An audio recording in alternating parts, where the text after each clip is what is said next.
music, it influences you. Yeah, it influences me, but it just gets me up. It doesn't mean I'm gonna go kill someone. So, movies are pretend. I mean, there's certain people, it's like with kids, certain kids, my friends, my son's friend, he couldn't play the game because he just didn't have the mindset. He got weird with it. So it's about communicating, and it's like you can't blame that any more than you can blame heavy metal music. Like, I think it was Metallica was in a lawsuit, you know, someone killed themselves and they blame Metallica. Fucking stupid. It's easy just to go, it's that.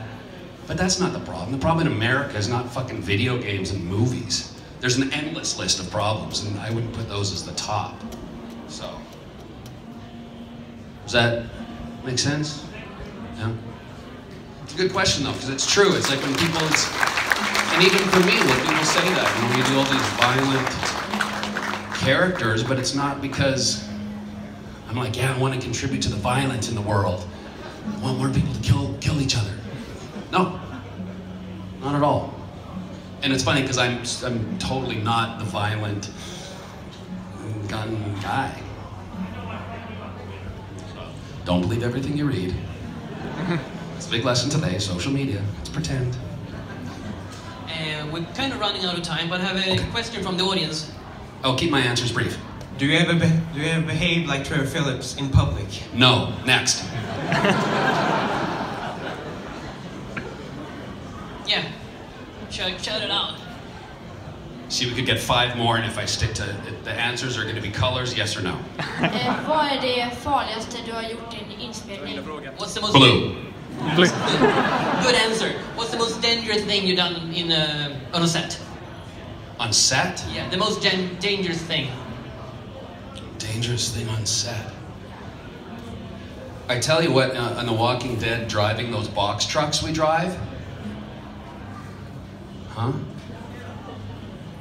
What's that? Oh yeah, that wasn't good. I didn't think of that one. But I think a lot of them are, I don't like to drive the trucks. I'm not a big fan because they're big, old, real army trucks and they don't break quick and you have to really work them. That's the scariest thing I have to do because you're just like, you're supposed to look tough, and we're like, there's a scene with Jeffrey Austin and I, and literally we were laughing and crying and they're making fun of me. You can't drive it. And then, and action. You gotta look all tough. Meanwhile, I've peed myself. Yeah, I have a few questions about, first of all, I want to hear about Soulless that are to be released this year. I'd like to hear about that too. When's that fucking thing coming out? The glory of being an actor is unless you do your own thing, or you do theater where you're good or you're bad. Nothing else is an actor's medium.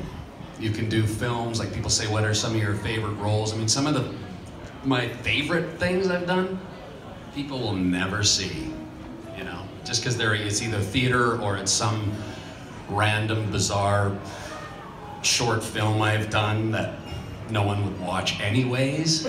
So it's, yeah, Soulless, I mean, they're hoping it's going to be at the Toronto, at TIFF this year, that it'll debut there. You never know with these things. Just have to keep fingers crossed.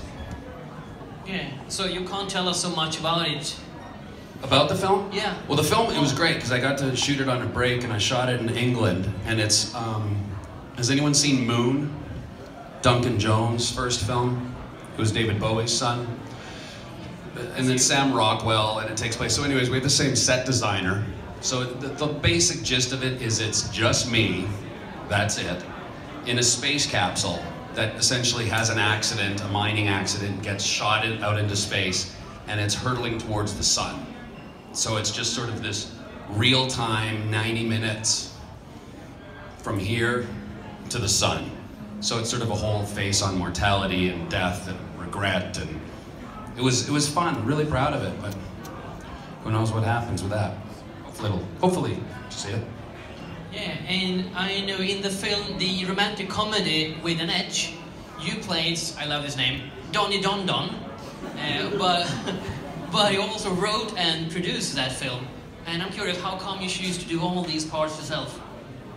Well, that was when I first came to New York. We had just a bunch of friends, actors. Again, I was telling someone who's auditioning for a theater school in Stockholm that it's about doing it. So we came to New York, and just a group of us. We're all struggling actors.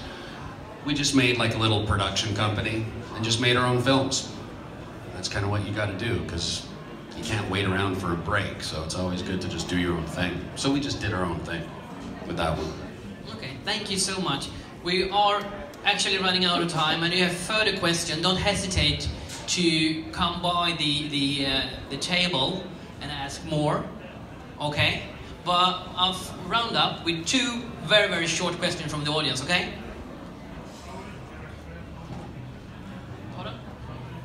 Which your favorite character in The Walking Dead?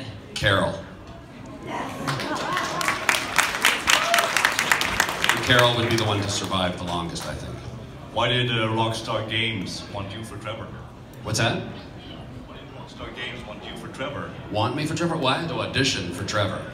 You know, it wasn't like I was, as an actor, you know, I guess some point you get to the position of being offered roles, but certainly at that time, it was an audition. So we auditioned, and then they paired us up with different people to see the chemistry, and then you get another call back, then you meet the director, and then you meet the producer. So it's sort of a sequence of events that leads up to getting that part. Thank you. It was fun. It was a fun time. Thanks. Thank you so much, Steven. Ladies and gentlemen, a big round of applause for Steven Ogg. And thank you to all of you too. Because like we say, with these conventions we do, everyone likes to thank us for coming, but we wouldn't fucking be here if it wasn't for you. So, you know, it's always a big thanks to you people. There was no desire to meet us. We would do it. So thank you all. Much appreciated. Word and worth an applause. Come on, keep the applause up for Steven.